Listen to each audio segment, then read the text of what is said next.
So, today we are going to discuss about microvascular dysfunction of the coronary arteries.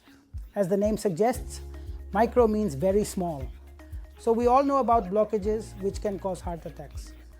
They are all because of blockages inside the major blood vessels. Now these major blood vessels actually give way to the minor blood vessels inside the heart. Now the disease in these arteries can also be causing problems. We need to know about that. So the basic symptoms of the patients with these forms of disease would be the same as the major blockages like chest pain on walking, breathlessness on walking, palpitations on walking. And that is when a patient comes to the OPD to understand whether there is a heart problem.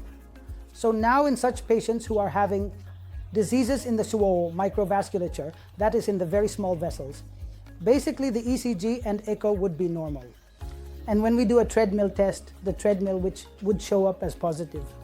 So when the treadmill is positive, generally we would recommend patients to either undergo a CT coronary angiogram or a coronary angiogram.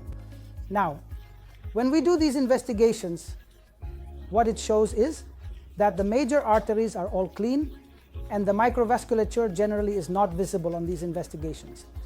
But the implications of this particular phenomena, which is also called as MINOCA or INOCA, basically means that they are at enhanced risk for future outcomes and their risk factors have to be managed. Now this disease is more common in the females and generally more prevalent in the people having diabetes, hypertension, and if not treated well, then this can lead on to further blockages, in the future, and also lead on to something called as heart failure with preserved ejection fraction. So now people having these kind of symptoms and this particular diagnosis have to be more alert with the control of risk factors. They have to optimize their risk factors. It is not overt disease, but definitely a covert disease, which can lead to overt disease over a period of time, which can be fatal. So it's a warning sign, something like a metabolic syndrome inside the coronary arteries.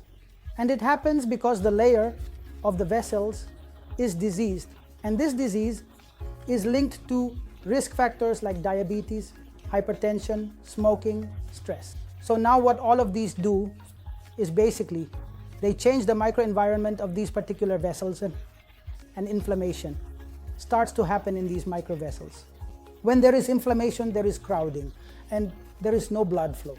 So when we do an angiogram, sometimes in a very significantly diseased microvasculature, we find that the blood flow is very slow. It is called as a slow flow phenomena.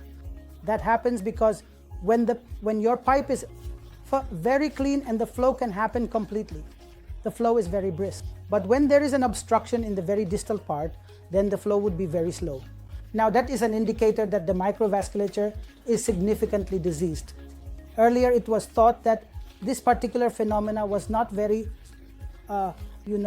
dangerous. No, it's definitely not dangerous, but it's an alert to the physician and as well as the patient to control the risk factors very well so that their future events can be successfully controlled and prevented.